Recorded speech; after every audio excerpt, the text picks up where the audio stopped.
И вы здесь не случайно. Вас сюда привел мощная рука, а Святой Завет, который вел вас даже через самые темные долины. И сегодня, пока вы слушаете, что-то в духовном мире вот-вот произойдет, сдвиг дверто, что было заперто годами, вот-вот откроется. Но только если вы дочитаете это сообщение до конца, потому что ключ к вашему чуду, скрытый секрет, который превратит вашу нехватку в избыток, зарыто глубоко в словах, которые вы сейчас услышите. Это не просто очередное видео. Это божественное назначение. А сверхъестественный момент во времени, когда небеса выстраиваются в ряд, чтобы открыть и обещать который ждал тебя еще до твоего рождения. Недаром ты почувствовал этот толчок, этот шепот, это внезапное желание щелкнуть и прислушаться.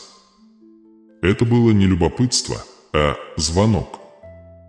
Вы стоите на краю вышагопроров, но последний шаг зависит от вышаговера, ваша способность оставаться, слушать, воспринимать. Поэтому я прошу вас, не как создателя видео, а как посланника Божьей изобилия, оставайся со мной до конца. Потому что то, что начинается как шепот, надеется закончиться как декларация победы от каждым штормом, который пытался разрушить ваш урожай. Прямо сейчас вы, возможно, находитесь в пустыне неопределенности. Возможно, ваш деньги заканчивается, ваше сердце устал, твой вера чувствуешь себя маленьким. Ты молился, ждал, и все же чудо кажется, я задержался. Но послушайте меня ясно, Бог не забыл тебя, каждая минута молчания была подготовкой к сверхъестественное откровение, задерживать это никогда не было отрицанием, это была подготовка. Ведь даже когда вы этого не видели, Он сеял семя вашего богатства, то обещать вашего наследования глубоко в почве вашего ожидания. И сегодня вечером это семя готово прорасти. Но прежде чем урожай приходит, есть одна истина, которую вы должны понять, скрытая правда, с которыми мало кто готов столкнуться. Теперь вы находитесь в Доме Божьем. Потому что враг твоей судьбы – это не бедность как таковая. Это страх, который говорит вам, что ваша ситуация не может измениться. Это шепот, который говорит, что вы недостойны благословения, что избыток – это для других, а не для тебя. Но я здесь, чтобы разрушить эту ложь силой божественного откровения.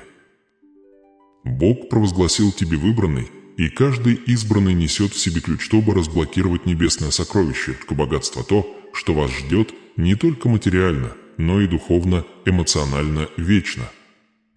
На дверь не откроется для сомневающегося сердца. Только для верной, только для тех, кто верит, даже когда доказательства кричат «невозможно». Так что если вы устали ждать, если вы отчаянно нуждаетесь в трансформации, если ваше сердце требует чего-то большего, это сообщение было написано для тебя. Не завтра. Не на следующей неделе. Сейчас. Это твой момент выравнивания с Божьей обещания. Но прежде чем я открою секрет, который откроет ваше следующее чудо, ты должен принять решение, останешься ли ты до конца. Потому что те, кто останется, получат полное откровение. Те, кто слушает, откроют для себя скрытый завет, что отделяет обычного верующего от получателя сверхъестественного. Итак, прямо сейчас откройте свое сердце. Дышите глубоко. Пусть ваш дух замрите и выжидайте. Следующие несколько мгновений не просто проинформируют вас, они трансформировать-то. Оставайся до конца, потому что в самом последнем слове что-то божественное будет выпущен, ключ вы искали, чтобы разблокировать свой избыток, твое выздоровление, твой урожай, наконец-то попадет в ваши руки. Подпишитесь сейчас, станьте частью этого сообщества завета и подготовьте свою душу. То, что вы сейчас услышите, это больше, чем просто учение, это откровение, которое превратит ваш боль в цель, твой недостаток в богатстве, и ваше ожидание божественного наследства, дверью открывается, чуда уже началось. Оставайтесь, слушайте и принимайте то, что Бог подготовился, потому что прежде чем это сообщение закончится, ваша судьба уже никогда не будет прежним. Твои слова не просто звуки, а не семена. Каждый слог, который вы произносите, несет в себе духовный код, вибрация, которая вызывает либо избыток или дефицит, чудо или невзгоды. То, что вы заявляете, становится планом для вашей реальности, потому что Вселенная, под властью Божий Завет, реагирует не на ваши обстоятельства, а на ваше признание. Что оставляет ваш род, входит в ваше будущее. Ты – Творец, созданный по образу и подобию Божественный Создатель, и все же так много избранных детей Бога саботируют их судьба с тем самым языком, который они используют.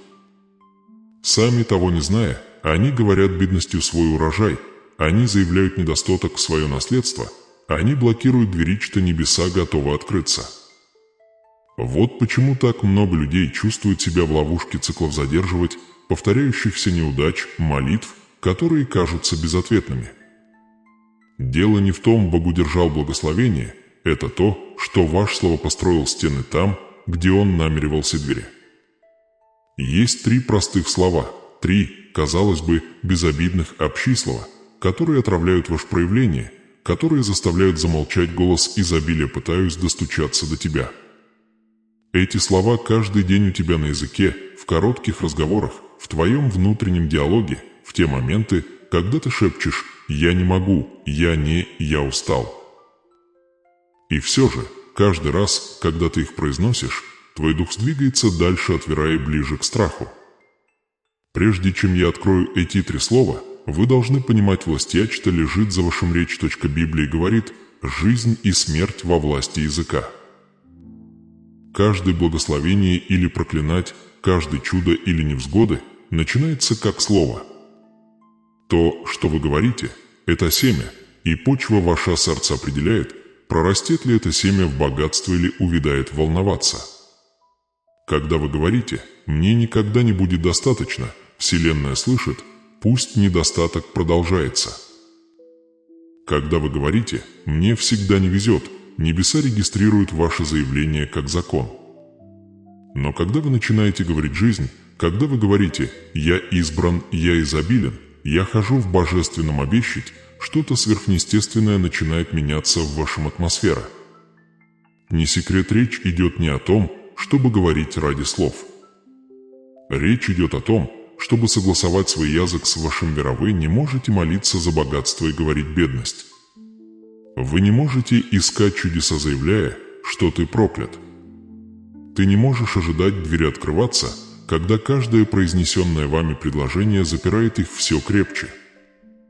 И все же, именно это многие делают неосознанно, их сердце молится о свете, пока их рот говорит тьма. Вот почему сегодняшнее откровение – это не просто позитивное мышление. Оно обожественное перепрограммирование, трансформируя свой внутренний диалог в соответствии с заветом, что Бог уже говорил о тебе. Задумайтесь на мгновение, сколько раз на этой неделе вы говорили «я не могу себе этого позволить». Сколько раз вы вздыхали «это слишком сложно» или шептали «может быть, это не для меня». Каждое из этих предложений – ключ, но тот, который подходит не та дверь. Каждый раз, когда вы ими пользуетесь, вы поворачиваете этот ключ не для того, чтобы открыть, а для того, чтобы замок благословения, которое должно было быть вашим. Вы должны осознать, что небеса слушают, ангелы внимательно слушают ваши слова, ожидая возможности действовать в соответствии с вашими заявлениями веры. Когда вы высказываете сомнения, они замирают. Но когда вы говорите «вера», когда вы провозглашаете избыток, когда вы признаетесь, что ваш чудо уже проявляется, они мгновенно двигаются, чтобы выровнять вашу судьбу с божественной волей. Но прежде чем вы сможете разблокировать это сверхъестественное преобразование, вы должны научиться определять врага в рамках своего собственного словаря. Эти 3 слова я собираюсь раскрыть, что это не слова зла, а слова ограничения. Они кажутся безобидными, звучат невинно, но они – духовные воры, грабящие вас. Урожай, что обещал Бог. Как только вы перестанете их использовать, ваша жизнь начнет ускоряться. Двери откроются там, где когда-то стояли стены. Деньги начнут течь к вам, потому что вы больше не будете говорить о сопротивлении. Отношения исцелятся, потому что ваше сердце перестанет соглашаться с болью. Но прежде чем мы их раскроем, я хочу, чтобы вы остановились. Спросите себя, готовы ли вы быть преобразованной? Вы готовы отпустить язык, который сковывает вас судьбогодами? Потому что как только вы слышите эти 3 слова, вы не сможете вернуться к тому, как говорили раньше. Вы станете осознанными, пробужденными, и властисознание необратимы. Как только вы увидите правда каждое сказанное вами слово либо приблизит вас к вашей цели, чудо или оттащить вас от него. Прежде чем мы продолжим, я хочу, чтобы вы сделали что-то простое, но действенное. Если вы чувствуете, что это послание уже пробуждает что-то в вашем сердце, дух, и если вы чувствуете, что Бог обращается непосредственно к вашему сердцу, уделите минутку и поставьте лайк этому видео. Да, прямо сейчас. Этот единичный акт взаимодействия не просто алгоритмический жест, это акт соглашения. Вы говорите: «Я выравниваю свой вера с этим откровением. Я готов к своему благословению, я готов войти точка избыток». Ваш лайк становится сигналом небесам о том, что вы участвуете в завет быть объявленным над вашей жизнью. Потому что то, что произойдет дальше, навсегда изменит вашу манеру речи. Вы больше никогда не будете использовать свой слово небрежно. Вы увидите их как инструменты творения, как божественные ключи, чтобы разблокировать богатство, здоровье и мир. Когда вы начинаете заменять эти 3 вредительских слова декларации «милость», чудеса начнут множиться вокруг вас. Вы проснетесь и увидите неожиданные возможности, двери, которые казались закрытыми, откроются, и сама ваша атмосфера наполнится магнетизмом процветания. Но поймите это, зная секрет, недостаточно. Вы должны жить этим. Вы должны начать замечать каждый раз, когда эти 3 слова пытаются сорваться с ваших губ. Вы должны охранять свое сердце, ибо из него проистекают слова, формирующие ваш мир. Как Бог уже дал вам обещать: «Пусть слабый скажет: я сильный». Это значит, что ваша трансформация начинается не тогда, когда меняются обстоятельства, а тогда, когда меняется твоя исповедь. Так что приготовьтесь. Откройте свое сердце. Потому что буквально через несколько минут мы представим вам 3 скрытых слова, которые блокируют ваше чудо. И как только вы их удалите, ваша жизнь начнет согласовываться с божественное изобилие, которое всегда должен был быть твоим. Оставайся со мной, потому что грядущее откровение – это ключ, который откроет ваш следующий урожай. То, что вы сейчас узнаете, не только изменит ваш словарный запас, но и трансформировать твою судьбу. Первое слово, которое мы должны разоблачить, впервые скрытый враг вашего проявления – это слово «я надеюсь». Звучит невинно, правда? Звучит мягко, безобидно, почти духовно. И все же под поверхностью скрывается вибрация, которая ослабляет вашу веру, отравляет ваш избыток и задерживает ваше чудо. Каждый раз, когда вы говорите «я надеюсь», вы не заявляете «ты исповедуешься сомневаться», вы говорите «я действительно не знаю, сделает ли Бог это для меня, но, возможно, каким-то образом что-то может произойти». Вы отделяете себя от обещать, из завет, что уже было подписано божественной кровью, где сам Бог сказал: «Просите, и дано будет вам». Но надежда, как ее понимает мир, это не прошение с верой, это желание из страха. Подумайте об этом. Сколько раз в жизни вы говорили: «Надеюсь, все наладится». Неужели? Или вы все еще ждали, все еще тосковали, все еще находились в ловушке того же круга задерживать? Потому что «надеюсь» — это не приказ, а колебание, облеченное в священные одежды. Это мягкое слово, но его энергия слаба.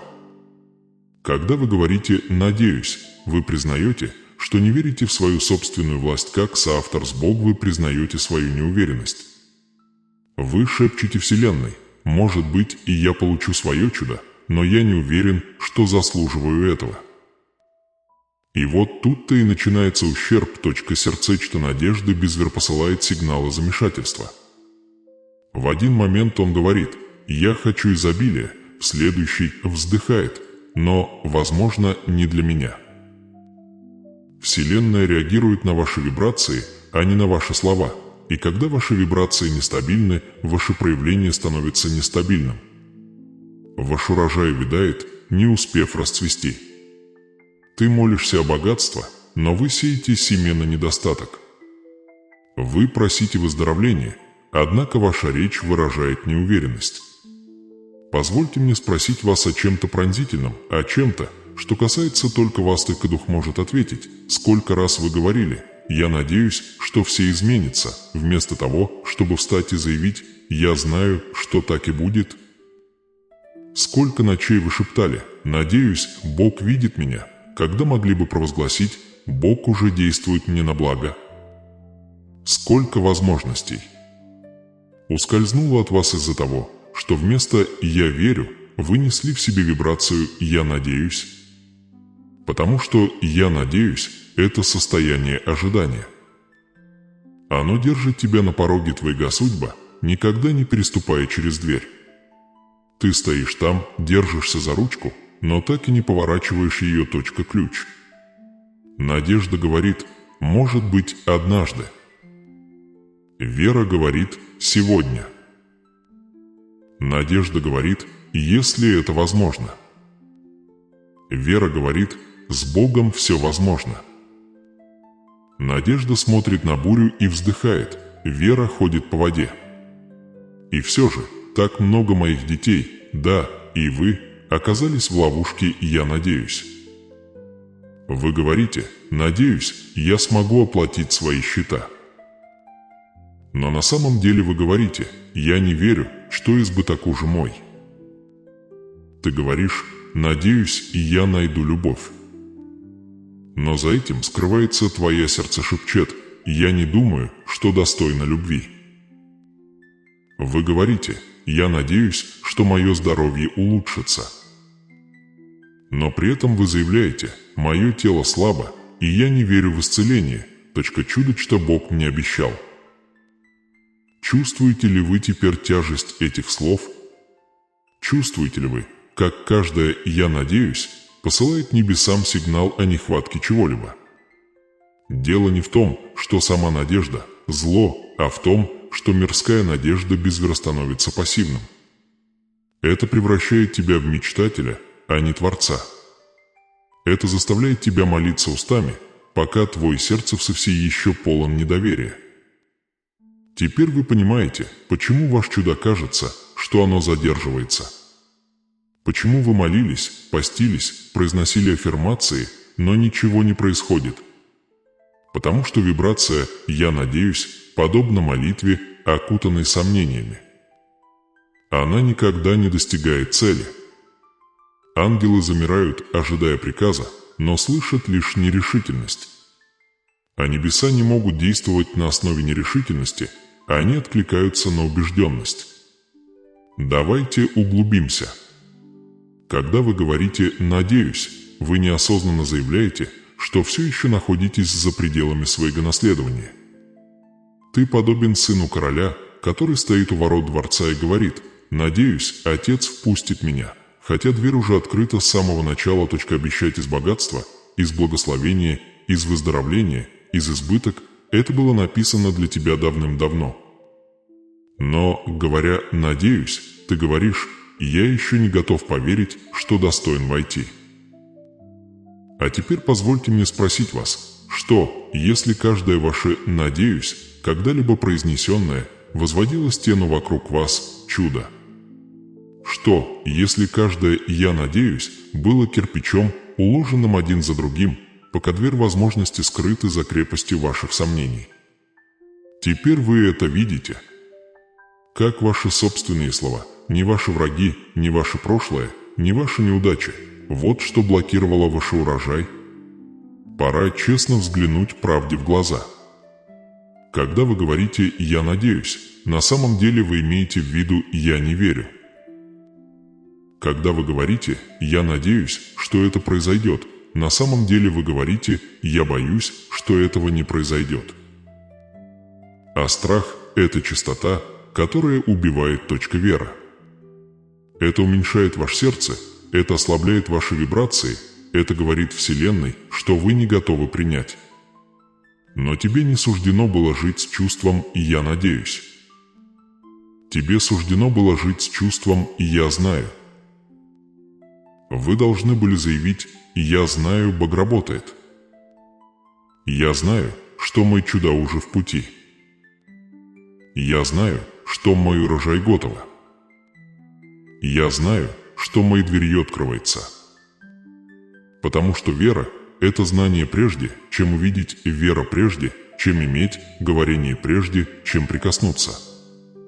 Взгляните на историю Авраама. Сказал ли он: «Надеюсь, у меня будет сын»? Нет. Он сказал: «Я знаю, что Бог сделает меня отцом народов». И хотя его тело было старым, Яговера произвел жизнь. Посмотрите на женщину с кровотечением. Сказала ли она: «Надеюсь, и я смогу исцелиться»? Нет. Она сказала: «Если я только прикоснусь к его одежде, я знаю, что исцелюсь». Ее слова убеждения нарисовал чудодейственный Силаис, самого Сына Божьего. Посмотрите на Давида. Сказал ли он: «Надеюсь, и я смогу победить Голиафа»? Нет. Он заявил: «Господь предаст тебя в мои руки». И это заявление стало его победа. Так скажи мне, почему ты продолжаешь надеяться, когда ты мог бы верить? Почему ты все еще ждешь «может быть», когда небеса уже сказали «да»? Почему ты продолжаешь использовать язык ограничения, когда Бог дал тебе язык творения? Каждое «я надеюсь» задерживает тебя к трансформации. Каждое «я надеюсь» ослабляет вашу власть. Каждое «я надеюсь» ставит ваше чудо на удерживание. И я спрашиваю вас с любовью, но и с настойчивостью, как долго вы будете продолжать говорить против своего собственного судьба? Как долго вы позволите своему сердцу шепот сомнения, когда вера кричит, чтобы родиться внутри тебя? Как долго вы будете стоять у двери вашего обещать, ожидая знака, когда ключ всегда был у тебя во рту? Услышьте это ясно, в тот момент, когда вы замените «я надеюсь» на «я верю» ваши энергии сдвиги. Небеса открываются, точка благословения, подвешенный ангел начинает двигаться. Ангелы, которые ждали, начинают действовать, точка урожай, то, что было отложено, начинает прорастать. Потому что вера активирует обещать.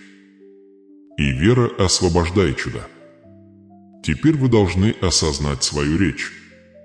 Каждый раз, когда «я надеюсь» пытается сорваться с ваших губ, остановите его. Замените на «я доверяю».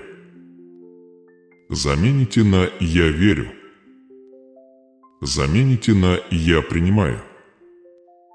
Говорите как тот, кто уже обладает наследованием, а не как тот, кто просит разрешения. Говори как тот, кто входит в точку избыток, не дожидаясь, пока оно придет. Говорите как один завет с Создателем, потому что ты есть. А теперь я хочу, чтобы вы задали себе последний вопрос, и пусть он пронзит ваше сердце, что украло у меня «я надеюсь». Какие чудеса я отсрочил, спрятавшись за этой мягкой, бессильной фразой? Сколько дверей открылось бы, если бы я вместо этого заявил «я верю»? Ты знаешь ответ.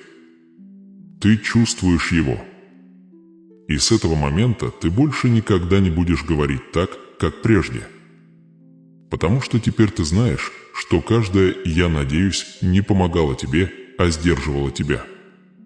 Но сегодня этот цепь рвется. Сегодня твой язык искуплен. Сегодня ваш вера берет на себя командование. Поэтому заявите об этом сейчас. «Я больше не надеюсь, и я верю». Произнесите это вслух, пусть небеса вас услышат. Я больше не желаю, я получаю. Пусть это отзовется эхом от вашего сердца, для власти жизни и благословения течет через ваши слова. С этого дня ваш чудо будет зависеть не от того, на что вы надеетесь, а от того, что вы полагать с непоколебимым верой. Итак, теперь, когда вы увидели скрытый вред, во фразе «надеюсь» возникает вопрос, что вы можете сказать вместо этого? Что может заменить эту хрупкую вибрацию колебания чем-то сильным, укорененным и притягательным, чудеса? Ответ, дорогая душа, не в другом желании. Он в «зная». Переход, который вам нужно сделать, это от «я надеюсь» и «я знаю». Потому что, когда вы говорите «я знаю», небеса становятся ближе. Вибрация и уверенность созвучна божественным законам творения. Вселенная не отвечает на ваши просьбы, она отвечает на ваши убеждения. И когда ваше сердце заявляет «я знаю», сфера невидимого начинает выстраиваться вокруг вашего заявления. Поймите это, вера не надеется, что Бог может действовать. Вера – это знать, что Он уже сделал. Когда вы говорите «я знаю», вы соглашаетесь с Божьим обещанием вместо того, чтобы молить о Его внимании. Ты больше не сирота, выпрашивающая крахи благословения, но наследник, претендующий на ваше наследование. В тот момент, когда вы начинаете жить и говорить, исходя из этого знания, ваша реальность начинает меняться. Воздух вокруг вас становится легче. Люди чувствуют что-то другое в вашем присутствии, двери которой когда-то сопротивлялись, начинают открываться. Деньги, мир и услуга начиваете течь естественно, потому что вы больше не транслируете недостаток, вы излучаете избыток. Но вот моральная дилемма, многие боятся сказать «я знаю». Они думают, что это гордыня. Они считают, что заявлять об уверенности до того, как увидят результаты, это высокомерие. Но это заблуждение, порожденное самим сомнением. Не высокомерие, говорить то, что Бог уже обещал, это послушание. Когда вы говорите «я знаю», вы не хвастаетесь своей силой, вы покоитесь в Его силе. Вы говорите «я доверяю своему Создателю больше, чем я доверяю своим обстоятельствам». Вы говорите «даже если я еще этого не вижу, я уже владею этим в духе». И в этом, мой друг, суть вера. Так что в следующий раз, когда вы почувствуете, что «надеюсь» рвется к вашим губам, поймайте его и немедленно замените. Не дайте ему вырваться. Превратите его в «я знаю». Вместо того, чтобы говорить «я надеюсь, что смогу оплатить свои счета», заявите «я знаю, что Бог обо мне позаботился». Вместо того, чтобы шептать «я надеюсь найти любовь», провозглашайте «я знаю, что окружен любовью и привлекаю своего божественного партнера». Вместо того, чтобы вздыхать «я надеюсь, что мое тело исцелится», утверждайте «я знаю, божественное выздоровление уже течет через меня». Чувствуете, насколько по-другому это звучит? «Я надеюсь», дрожащий голос в темноте, «я знаю», рычащий левера. Каждый раз, когда вы говорите «я знаю», вы переходите от позиции жертвы к позиции победителя. Вы переходите от ожидания к позиции получения. Вы больше не просите чудеса найти тебя, ты становишься судно, через которые они текут. Вы начинаете думать, говорить и действовать как дети завета, как тот, кто понимает секрет, что мало кто действительно понимает. Ваши слова не описывают вашу жизнь, а не создавать это. И здесь лежит привилегированное знание, что лишь немногие когда-либо открывают. В тот момент, когда вы говорите «я знаю», ваше сердце излучает чистоту завершения. В духовном плане это сигнализирует о том, что урожай уже здесь. Небеса воспринимают «я знаю» как благодарность, а не как желание, а благодарность – самый мощный магнит для благословения. Потому что, когда вы благодарите за что-то, как будто вы уже этим обладаете, вы стираете расстояние между вашими верой и ваше проявление. Невидимое становится видимым, отложенное становится мгновенным. Слушайте внимательно. Это секрет божественного проявления, скрытого на виду. Древние пророки жили по этому закону. Они не молились, надеясь. Они молились, зная, когда Илия призвал огонь, он не сказал: «Надеюсь, Бог ответит». Он сказал: «Господь явится сегодня». Когда Иисус исцелял больных, Он не сказал: «Надеюсь, Отец услышит меня». Он сказал: «Благодарю Тебя, Отец, ибо Ты уже услышал меня». Это позиция силы, духовная уверенность которой превращает каждое сказанное слово в реальность. И я спрашиваю вас сейчас, как ваше сердце получает эту истину? Сколько раз вы говорили как нищий, когда Бог призывал вас говорить как наследник? Как часто вы снижали свою энергию, чтобы противостоять страху, когда вы были рождены, чтобы говорить на частоте избыток? Вы не были созданы для жизни в состоянии «может быть». Вы были созданы для жизни в состоянии «я знаю». Потому что, когда вы знать, ваши действия меняются. Вы начинаете ходить по-другому. Вы больше не ждете доказательств, прежде чем начать. Вы начинаете двигаться как доказательство того, что это уже сделано. Когда вы начинаете говорить «я знаю», внутри вашего духа происходит нечто мощное. Тревога, которая когда-то контролировала вас, начинает растворяться, страх держала вас в заложниках, теряет свою власть. Ваш разум начинает затихать, и ваше сердце начинает светиться уверенностью. Потому что глубоко внутри вас раздается голос вашего божественного «Я», вторящий Создатель, кто сказал «Да будет свет». Когда вы говорите «Я знаю», вы повторяете творческий приказ самого Бога. Вы больше не живете реакцией, вы живете откровением. А теперь я хочу, чтобы вы проверили эту истину прямо сейчас. Подумайте об одной сфере своей жизни, где вы говорили «я надеюсь». Может быть, это деньги. Может быть, это здоровье. Может быть, это любовь. Обратитесь к ней прямо сейчас, вслух, и скажите «я знаю». Не шепчите это робко. Провозгласите это. Почувствуйте это. Пусть это исходит из вашей груди, а не из ваших губ. Скажите: «Я знаю, что я обеспечен. Я знаю, что я исцелен. Я знаю, что я избран. Я знаю, что мои чуда уже здесь». Чувствуете ли вы это изменение в вибрации? Вот в чем разница между желанием и реальностью, командующей в тот момент, когда вы говорите «я знаю», вы вступаете в сферу духовного. Власть мир начинает изгибаться вокруг ваших убеждений, благословение, что было далеко, вдруг приближается, потому что распознает вашу энергию того, кто верит. И поймите, Вселенная отражает ваше знание. Если вы идете в уверенности, уверенность идет вместе с вами.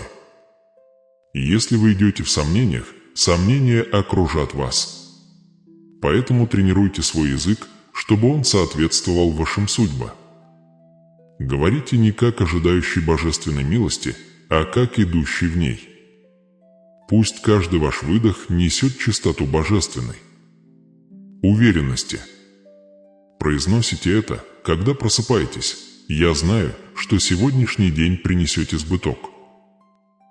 Говорите это, когда страх пытается прошептать «Я знаю, что я защищен».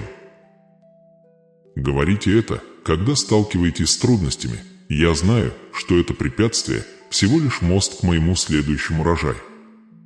Переход от «я надеюсь» к «я знаю» – это больше, чем просто смена фразы, это трансформация идентичности. Это означает, что вы выходите из духовного младенчества в зрелость. Вы больше не спрашиваете, может ли Бог. Вы провозглашаете, что Бог уже сделал. Вы больше не ждете чуда, вы воплощаете это. И здесь лежит еще один секрет, что мало кто когда-либо вам скажет. Когда вы начинаете говорить «и я знаю», вы становитесь опасны для тьмы. Силы нужды, болезни и страха не могут сосуществовать с уверенностью. Потому что уверенность – это свет, и тьма не может обитать там, где живет свет. Вот почему страх постоянно пытается вернуть тебя к «и я надеюсь». Он знает, что как только ты переходишь к «и я знаю», тебя уже не остановить. Поэтому сегодня пусть это будет вашим заявлением. Я убираю каждое «я надеюсь» из своей речи. Я освобождаюсь от каждой вибрации неопределенности. Я принимаю осознание того, что я божественный сосуд изобилия. Я знаю, что моя судьба связана с Божьим обещанием. Я знаю, что то, что я ищу, уже ищет меня. Я знаю, что мой урожай созрел, мой дверь открыт, и мое чудо разворачивается. Повторяйте это снова, пока ваш дух верит в это. Потому что ваше сердце не меняется от повторения надежды, он меняется от повторения знания. С этого момента наблюдайте, как меняется ваш мир. Следите за своим отношением смягчаются, ваши возможности умножаются, ваше богатство укрепляйтесь, ваше тело крепнет.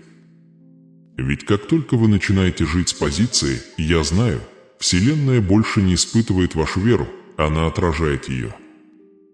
Теперь, когда мы готовимся двигаться вперед, я хочу, чтобы вы записали эту истину в своем сердце. Надежда – это язык ожидания. Знание – это язык прибытия. Вы больше не ждете Божье благословение, ты стоишь в нем. Ты больше не тянешься к обещать, вы живете этим. Время неопределенности прошло. Эпоха избыток начинается сейчас. И пока вы продолжаете слушать, подготовьте свое сердце, потому что то, что последует дальше, сделает это откровение еще глубже. Вы научитесь не только говорить о своей реальности, но и жить это, как двигаться, думать и дышать в божественном ритме вирачта, проявляя чудо вашими глазами, к двери открыт, то ключи в ваших руках, и вскоре вы увидите, что на самом деле открывает «и я знаю». Второе слово, второй невидимый вор, который истощает поток вашей избыток, это та фраза, которую вы произносили 1000 раз, даже не осознавая ее силы. Она таится в повседневных разговорах, в тихих мыслях, во вздохах разочарования и тоски. Эта фраза «мне нужно». На первый взгляд это звучит разумно. В конце концов, у людей есть потребности – еда, кров, любовь, безопасность. Но на божественном языке творения слова «мне нужно» несут в себе вибрации недостатка, а не наполнения. Каждый раз, когда вы говорите «мне нужно», вы объявляете Вселенной, что чего-то не хватает, что вы не целостны, что вы отделены от своего благословения, вы заявляете, что ваше чудо находится вне тебя, а не внутри тебя. Ты говоришь так, как будто Бог что-то утаил, как будто ты все еще ждешь разрешения получить то, что уже твое наследование. Подумайте об этом. Когда вы говорите «мне нужно больше денег», что вы на самом деле утверждаете? Что вам их не хватает? Когда вы говорите «мне нужна любовь», вы подтверждаете одиночество. Когда вы говорите «мне нужно исцеление», вы усиливаете образ болезни. Мне нужен успех, и немедленно ваше сердце соответствует вибрации неудачи. Мне нужен дом, и ваша энергия мгновенно становится энергией бездомности. Вселенная воспринимает слово «нужно» не как просьбу, а как определение. Оно отражает вам реальность, которую вы описали. Пока вы продолжаете говорить «мне нужно», вы идентифицируете себя как человека, который не хватает, не тот, кто создает, вы гонитесь за тем, что должно гоняться за вами. Вы бежите за благословениями, вместо того, чтобы стоять в вирае, позволяя им найти вас. Вибрация «мне нужно» – это вибрация дефицит, это делает вас магнитом для еще большей нужды, еще большего ожидания, еще большей тоски, еще большего количества почти. Но ваш божественный замысел не жить в нужде, а жить в переполнении. Давайте посмотрим на вашу повседневную жизнь. Вы просыпаетесь и думаете: «Мне нужно вовремя попасть на работу». Вы уже находитесь в состоянии стресса. Вы смотрите на свои счета и говорите: «Мне нужно больше зарабатывать». Вы уже вложили нехватку в свои финансы. Вы просматриваете телефон, видите улыбки окружающих и шепчете: «Мне нужно найти того, кто меня полюбит».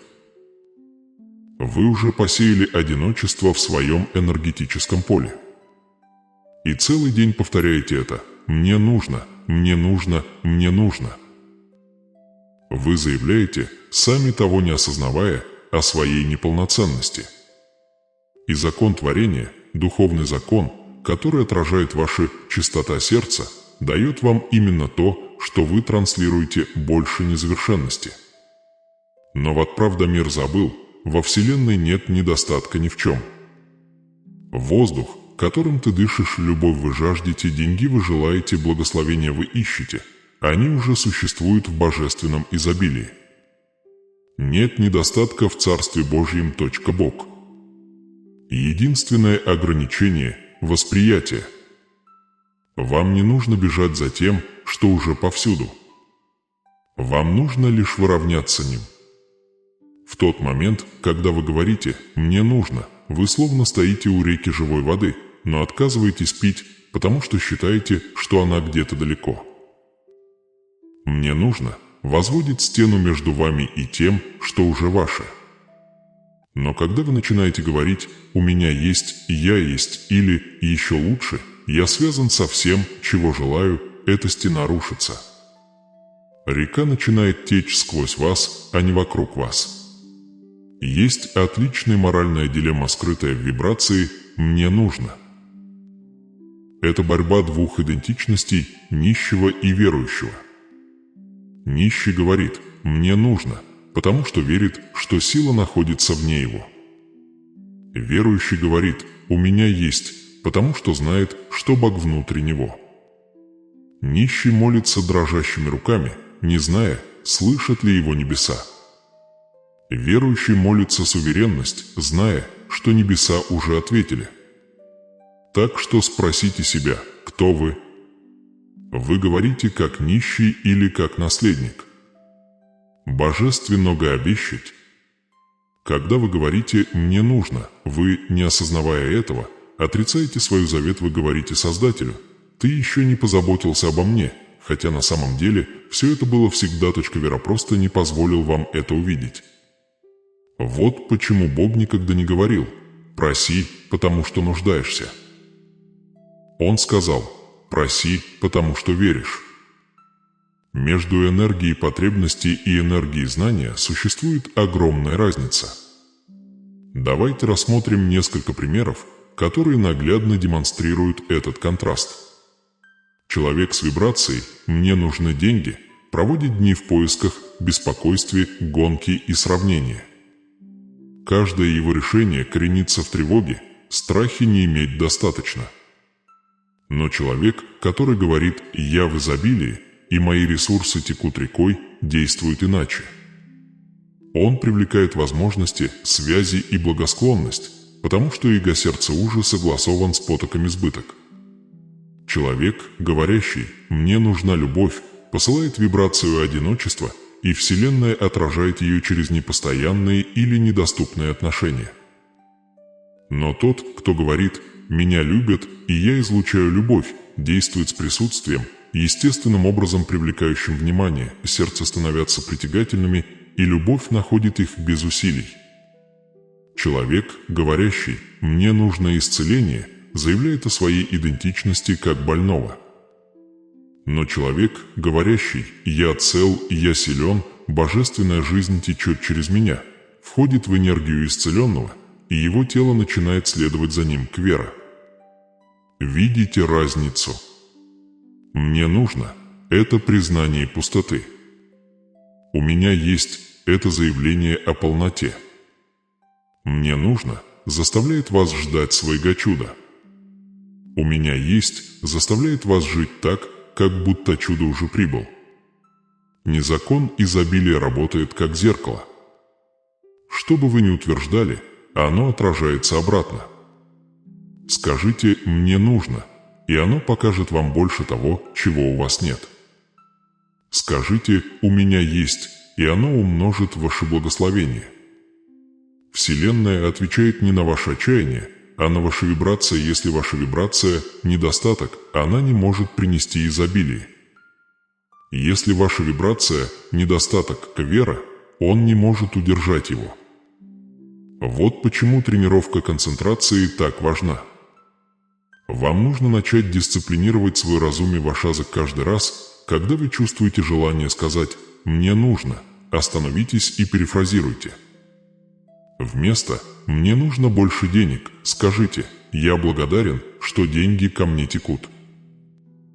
Вместо «мне нужно исцеление» скажите «я благодарен, что мое тело восстанавливается, достигая божественного совершенства».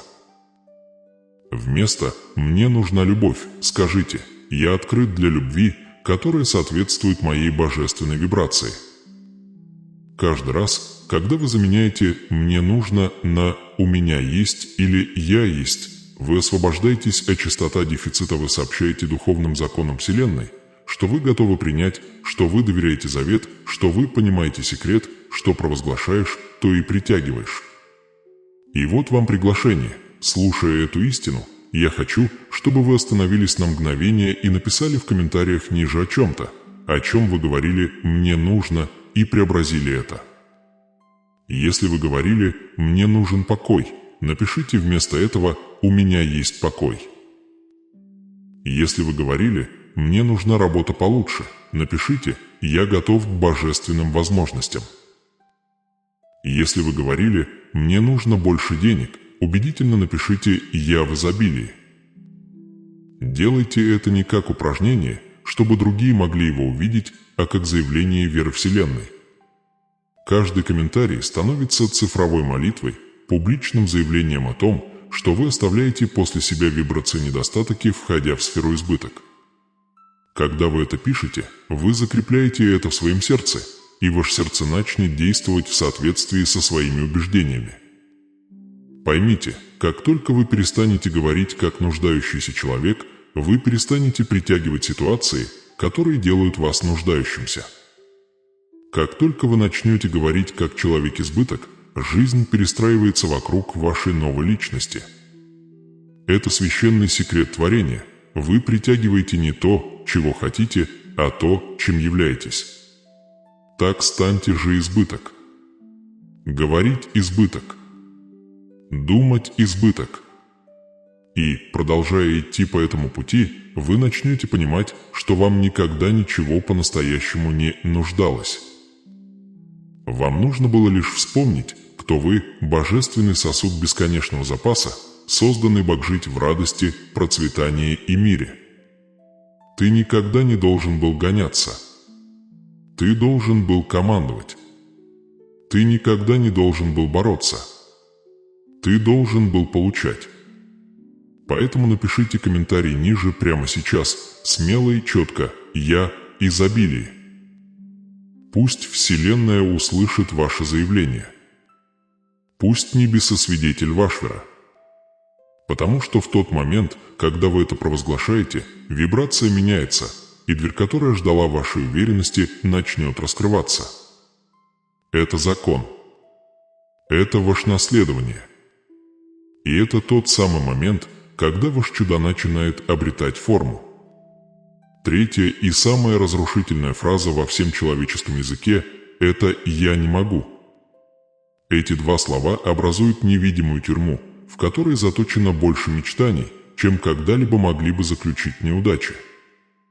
Когда вы говорите «я не могу», вы не описываете факт, а декларируете верой, эта вера становится законом в вашем сознании.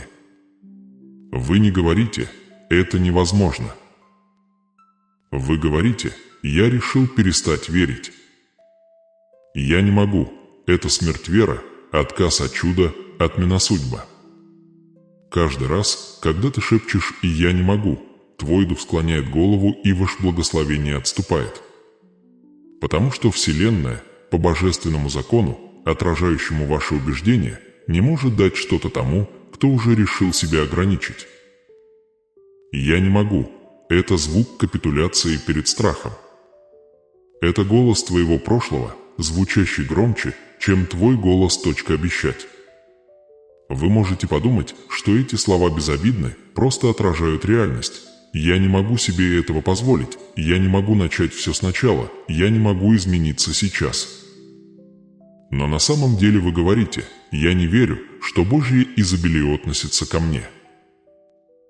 Вы отсекаете себя от бесконечной силы творения, которая течет через вас. Сердце, та самая сила, которая силой слова вызвала к жизни звезды. Эта фраза «Я не могу» родилась не в дух. Он родился в боли.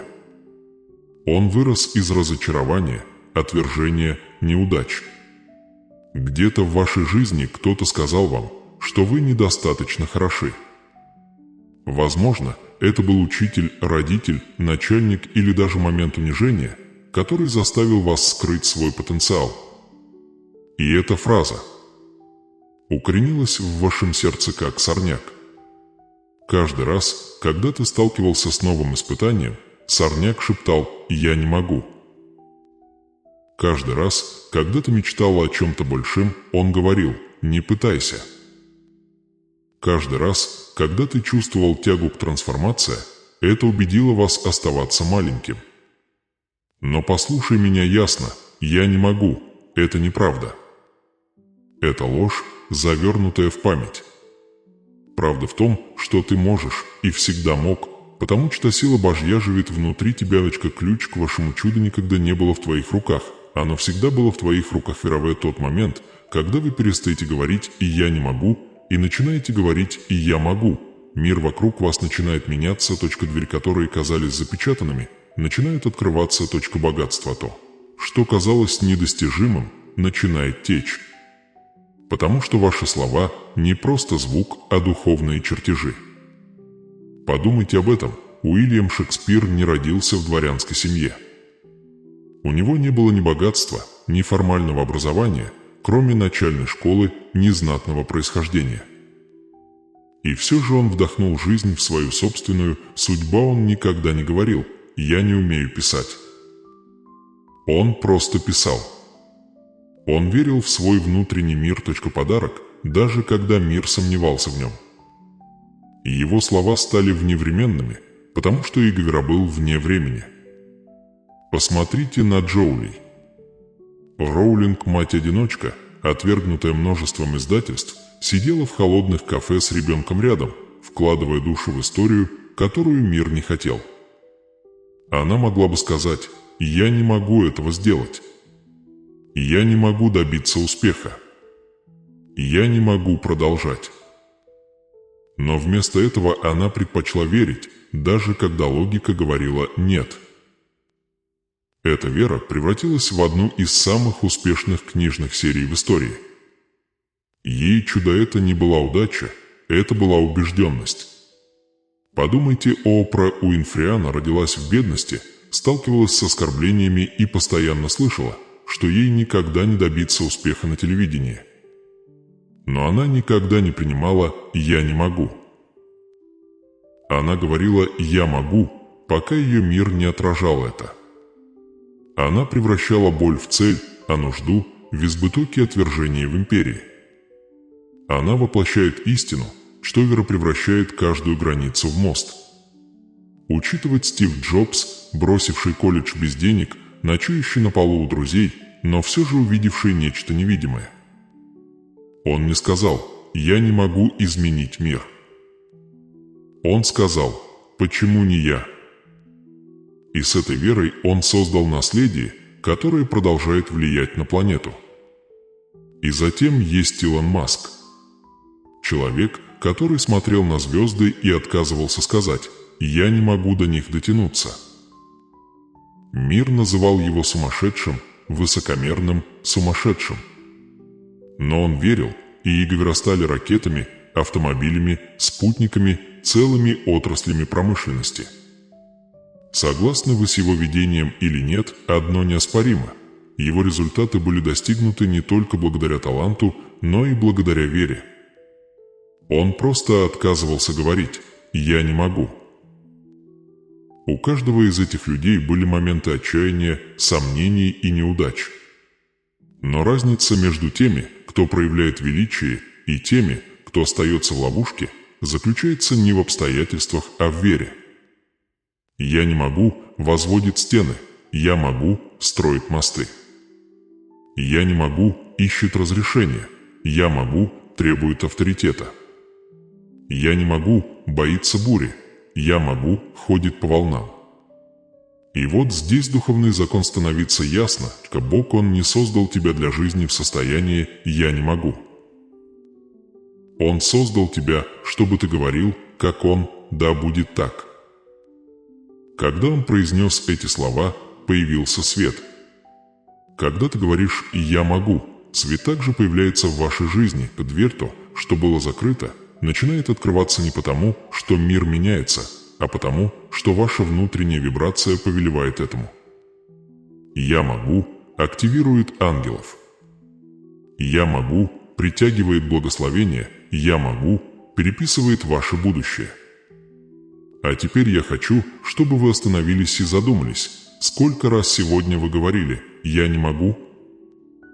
Сколько мечтаний вы молча похоронили под этой фразой? «Я не могу начать этот бизнес». «Я не могу их простить». «Я не могу похудеть». «Я не могу уйти с этой работы». Каждое «я не могу» – это кирпич в стене между вами и вашим божественным потенциалом. И эта стена рухнет только тогда, когда вы начнете говорить «точка правда». Правда в следующем – нет ничего, что вы не могли бы сделать, когда вы верите, что Бог с тобой. Это не поэзия, это духовный закон. Та же энергия, которая поднимала горы, рассекала море и оживляла мертвых, течет через тебя дух прямо сейчас. И единственное, что этому препятствует, это ваша вера в ограничения. Итак, спросите себя, как бы выглядела ваша жизнь, если бы вы заменили каждое «я не могу» на «я могу»? Что бы произошло, если бы вместо того, чтобы говорить «я не могу начать все сначала», вы заявили «я могу подняться снова»? Что бы изменилось, если бы вы перестали говорить «я не могу быть богатым» и сказали «я могу войти в избыток, потому что я дитя обещать»? Вы можете подумать, что это просто слово, но это не так. Каждое «я могу» сеет новое семя в вашем сердце, в сердце эти семена быстро растут, потому что их поливают, когда вы говорите «я могу», вы пробуждаете части своего духа, которые годами дремали. Вы воссоединяетесь с божественной силой, которая терпеливо ждала вашего приказа. Вы видели это на протяжении всей истории, а обычные люди совершали необычные поступки. Не потому, что у них было больше ресурсов, а потому, что у них было больше возможностей, братья Райт сказали «мы можем летать». Весь мир смеялся, и теперь каждый человек бороздит небеса в их изобретении. Томас Эдисон терпел неудачи 1000 раз, но никогда не говорил «я не могу». Он говорил «я могу найти еще один способ». И он нашел. А теперь примените эту истину к своей жизни. Вы можете сказать «я не могу найти счастье». Но можете ли вы вспомнить хоть один день, когда вы улыбались без причины? Это было счастье, и оно все еще живет в вас. Вы можете сказать «я не могу найти любовь». Но любили ли вы когда-нибудь кого-то глубоко? Эта способность остается в вас. Вы можете сказать «я не могу зарабатывать деньги». Но можете ли вы вспомнить момент, когда вы помогли кому-то, и он вас за это благословил? Это та же самая вибрация, которая притягивает богатство. Правда в том, что вы уже доказали, что можете это сделать, просто забыли. Ваша задача теперь побороть привычку неверия. Каждый раз, когда вы слышите шепот разума «я не могу», прервайте его. Произнесите вслух «я могу, потому что Бог укрепляет меня». «Я могу, потому что я связан с божественным избыток». «Я могу, потому что я не одинок». Повторяйте это, пока это не станет вашей вибрацией по умолчанию. Вы понимаете, что происходит, когда вы делаете этот сдвиг? Когда ваше сердце перестает выражать сомнения и начинает излучать уверенность, Вселенная пристраивается вокруг вашей новой личности. Появляются возможности. Люди замечают вас по-другому. Ваша энергия становится властной. Вы становитесь притягательным. Потому что область «я могу» – это не просто ментальное, это духовное чувство. Каждый чудо начинается с веры. Каждое благословение начинается с «я могу». Единственная разница между теми, кто живет в величии, и теми, кто живет посредственностью, заключается в их убеждениях относительно своих возможностей. Когда вы принимаете это «я могу», это не высокомерие, а покорность божественному Ветхозавет, ты перестанешь спрашивать разрешения, чтобы сиять. Итак, я спрашиваю вас, что бы произошло, если бы вы действительно поверили, что можете? Какие горы сдвинулись бы? Чтобы двери, какие цепи поколений будут разорваны? Если Шекспир, Роулинг, Опра, Работа и Мускусси построили империи на вере, так что же вы могли бы построить, если бы вы наконец поверили в свою собственную веру, наследование? Их истории не совпадения. Они напоминают о том, что возможно, когда вы согласуете свои силы веры с действием. Пусть эта истина пронзит вас сердце, слова «я не могу» принадлежат не тебе. Их тебе научил страх. Их тебе нашептала неудача. Но голос Бог внутри тебя все еще слышишь, ты сможешь. И этот голос не голос страха, и есть твоя истинная сущность. Скажите это сейчас с уверенностью. Я могу. Я могу подняться. Я могу творить. Я могу преодолеть. Я могу стать тем, кем мне суждено быть. Потому что, когда вы говорите «я могу», вы говорите не в одиночку. Вся Вселенная, все небеса, каждый ангел, каждый законизбыток, каждая божественная обещать, они поднимаются вместе с вами и отвечают «да, ты можешь». Итак, вперед, прокомментируйте свою правду ниже. Напишите «я знаю, что моя чудо придет». Или «сейчас ко мне течет изобилие». Или «я могу осуществить любую мечту в Божий план для меня». Пусть ваши слова будут вашими веровые действия. Каждый комментарий становится частью коллективной вибрации победы, цепочкой верующих, говорящих благословение в существование. И если это сообщение пробудило что-то внутри вас, если вы почувствовали искру, шепот, движение в вашем сердце, тогда не уходите, не запечатав его. Подпишитесь на этот канал прямо сейчас, потому что это больше, чем просто контент. Это завет, каждое послание дополняет предыдущее, направляя вас глубже в вашу трансформацию. В ближайшие недели мы вместе пройдем через секреты божественного проявления, исследуя, как поддерживать и расширять это новообретенное избыток. Вы узнаете, как защитить свой рожай, как говорить на вашем чудо ежедневно и как жить в постоянном согласии с Божьей обещания. И к тому времени, как он закончится, вы не просто поверите в чудеса, вы будете жить внутри одного из них.